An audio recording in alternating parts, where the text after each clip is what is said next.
Jayson. We have been talking about the dark and bright side of high potential, about the high potential book, and what I really wanted to talk with you about is, because you're the expert in kind of the application of HPTI, you know how it's used on the ground, on the front line, in the trenches, and what the kind of best and worst ways to use it are, especially recommendations for kind of practical use of psychometric testing. And you've got some examples, so I wanted to ask you about those examples of different ways companies have used the HPTI to test personality traits and to use it effectively to improve their business. Great. Well, thank you for the opportunity. One of the great things we get to do at Thomas International is look at high potential traits in a business context, in an educational context, with people that are already leaders, perhaps people at the beginning of their career. So because we're able to use it at such a broad range of different use cases, it allows us to get some great experience and some great data. I'd probably say the first example I would share is with a quite large real estate organisation who use personality assessment throughout their entire leadership programme, from people stepping into their very first kind of leadership position to their first job as a manager of managers, all the way up to people going into their first ever board position. So the organisation wants to see what people's what their work ethic is like. Are they quite goal oriented? Are they striving for achievement, naturally quite intrinsically motivated,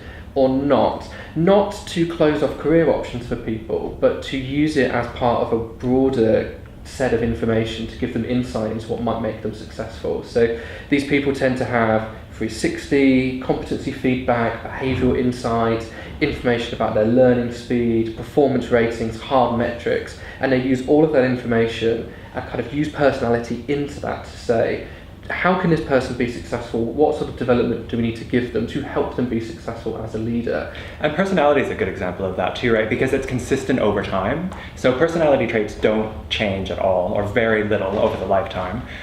So you can test it at any point in leadership development, right? So it's one of the few things that you can test that will give you an early indication of whether or not someone has that leadership potential that is worth developing it. Whereas some things like motivation can change. Like if you measure someone's motivation at 20, it's not going to tell you anything about their motivation. Exactly, because social life circumstances can change in that sense. But the huge practical advantage of using almost any type of stable assessment like a personality assessment is that you could measure at one point in time and use that information for a huge amount of applications. So that assessment into personality that you may have done at the selection stage, you can then use again for interviewing further for their personal development, and use it throughout the course of somebody's career, because you don't think it's going to change drastically over time. And that's how this organisation was using it. They could measure people once at their entry point to leadership development and then use it throughout the course of their career as a constant resource for managers.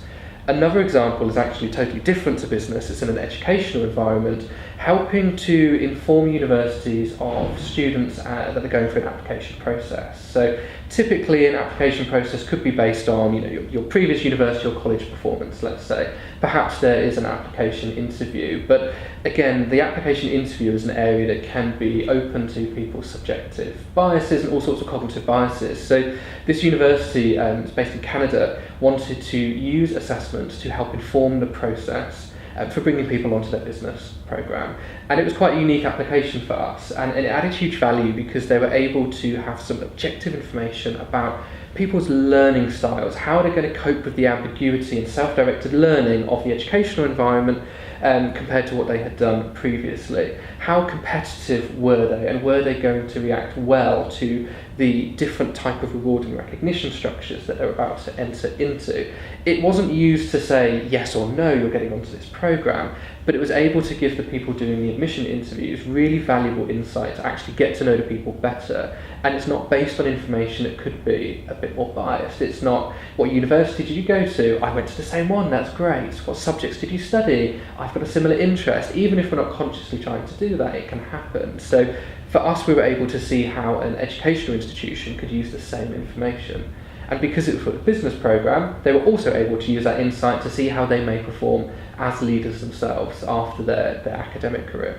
Yeah, and that's a really good point about using the psychometrics to inform interview questions, right? Because we know they're accurate, reliable, but you can get more information from people. And the more you know about them going into an interview, the more useful information and the more specific questions you can ask. So if someone says they're highly conscientious on their form, on their questionnaire, and they're coming up as highly conscientious on the test, but they're late for their interview, they're not prepared, they're disorganized, they look like they're hungover, you might want to question whether or not that level of conscientiousness is exactly how they're self-reporting it on their form. Exactly. Whereas otherwise you can look at the consistencies, and then you might want to look at consistencies in their references. So if their reporting is very conscientious on the HPTI, have their references said similar things? Yes. Do those match all of the other information we've gotten?